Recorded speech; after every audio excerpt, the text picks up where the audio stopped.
តើបងប្អូនបាទសួស្តីបាទពុកម៉ែបងប្អូនទាំងអស់គ្នាបាទអានេះសបុកខ្ញុំបោះហើយលើពី4ណា4ម៉ាស៊ីនអានេះគេហៅថាសំណាញ់ខ្លួនបងប្អូនបាទវាមានពីរប្រភេទតែមួយទៀតទឹកបោះបាល់អញ្ចឹងបាទមួយលើមួយក្រោមតែនេះពីរជាប់គ្នាណាបាទតែមួយនេះមួយហ្នឹងវាពីរជាប់គ្នាអញ្ចឹងឡាននេះមួយដែរគឺវាបញ្ហាលូតឆែកសបុកខ្ញុំបងប្អូនបាទមូលហេតុនេះគឺវាឆេះសបុកខ្ញុំព្រោះអានេះគេហិកហត់ឲ្យមើលទៅដឹងហ្នឹងអានេះគេហិកហត់អញ្ចឹងក៏វាលូតឆែកដែរបាទហេ បកខ្ញុំនេះវាស្ទះផងបងប្អូនហើយអាមួយនេះមួយជាងទៀតគឺវាឆេះដាច់តែម្ដងហ្នឹងដាច់ឆេះរួចអញ្ចឹងហ្នឹងហើយនេះបងប្អូនមើលជាក់ស្ដែងបាទនេះគឺវាឆេះអញ្ចឹងណាបាទកាលណាឆេះអញ្ចឹងគឺវាលូតឆេក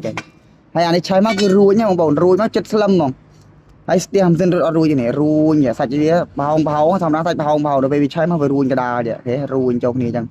អានេះសបុកស៊ីនបងប្អូនបាទសបុកស៊ីនតែសបុកស៊ីននេះវាមានអាយុកាលវាប្រើដែរបាទហើយមកណាមួយយើងកង្វះការថែទាំរបស់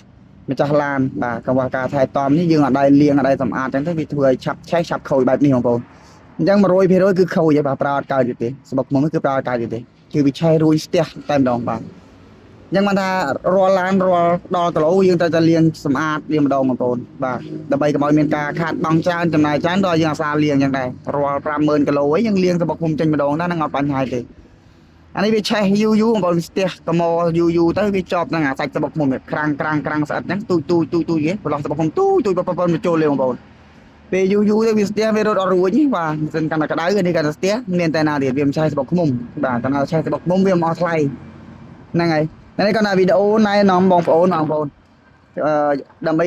ថែរក្សាគុណភាពសបុកខ្ញុំឲ្យយើងប្រើបានយូរតើយើងអាសាលាងដែរដូចតាមដែលជាងណែនាំហ្នឹងបងប្អូនបាទ